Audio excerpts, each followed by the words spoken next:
வணக்கம், welcome to Usha's ஃபுட்வேர்ல்ட். இன்னைக்கு நம்ம எறா தொக்கி எப்படி செய்யறதுன்னு பார்க்கலாம். அதுக்கு தேவையான பொருட்களை இப்போ பார்ப்போம்.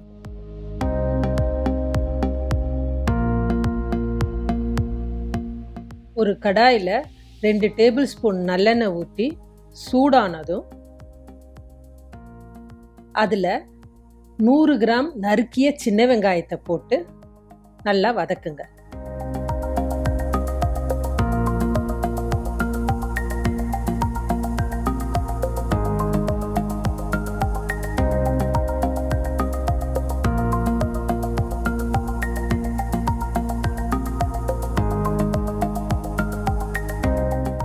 வெங்காயம் பாதி வதங்கின உடனே கொஞ்சம் கருவேப்பிலை, கீரிய பச்சை மிளகாய் ஒரு 5 போட்டு மறுபடியும் வதக்குங்க.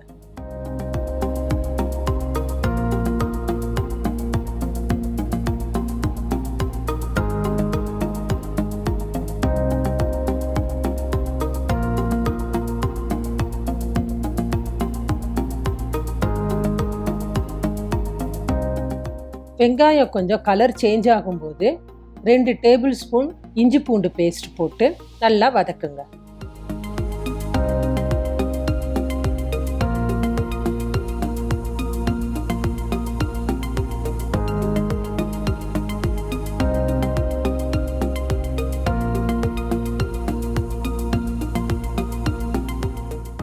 இந்த ஸ்டேஜில் நறுக்கிய தக்காளி 2 போட்டு இந்த தக்காளி வதங்குற வரைக்கும் நல்லா வதக்கணும்.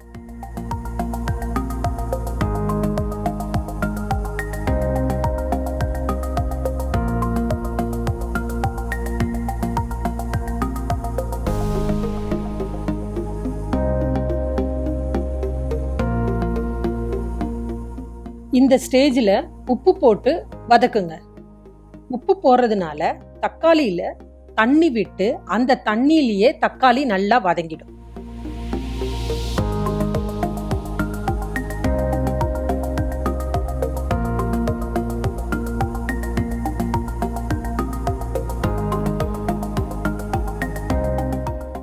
தக்காளி நல்லா வதங்கினோன்னு அதில் 1/2 டீஸ்பூன் மஞ்சத்தூள்,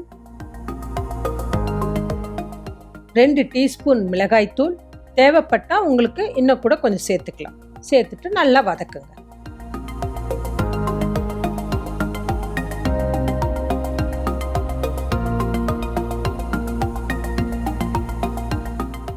மசாலா கருகாம இருக்கிறதுக்கு 1 டேபிள் ஸ்பூன் தண்ணி ஊற்றி வதக்குங்க. தக்காளியோட நல்லா மசாலாலாம் வதங்கி எண்ணெய் தெளியும் போது நம்ம க்ளீன் பண்ணி வச்ச எறால அதில் சேர்த்து நல்லா கிளறுங்க. இது ஒரு 5 மினிட்ஸ் தான் நீங்கள் குக் பண்ணணும். இந்த சின்ன எறா சேர்த்திங்கன்னா இந்த தொக்குக்கு ரொம்ப டேஸ்டியாக இருக்கும். நம்ம பெரிய எறா, ஜம்போ எறா சேர்த்திங்கன்னா அது ஒரு மாதிரி சக்கையாக இருக்கும், மசாலாலாம் உள்ளே போகாது. இதுக்கு நீங்கள் தண்ணி சேர்க்க வேண்டாம், எறால இருக்க தண்ணியிலேயே அது வெந்துடும்.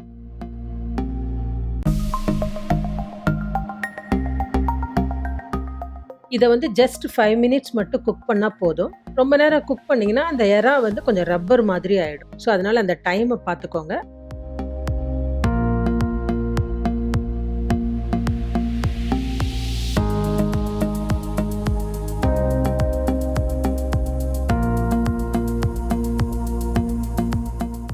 இந்த மாதிரி எண்ணெய் தெளியும் போது 1/2 டீஸ்பூன் பெப்பர் எடுத்து நல்லா நுணுக்கி இதில் சேர்த்து வதக்குங்க. கடைசியாக பொடியாக நறுக்கிய கருவேப்பிலையை தூவி அடுப்புல இருந்து இறக்கி சூடான சாதத்தோட அல்லது சாம்பார் சாதத்தோடையோ பருப்புடையோ சேர்த்து சாப்பிட்டீங்கன்னா சுவையாக இருக்கும்.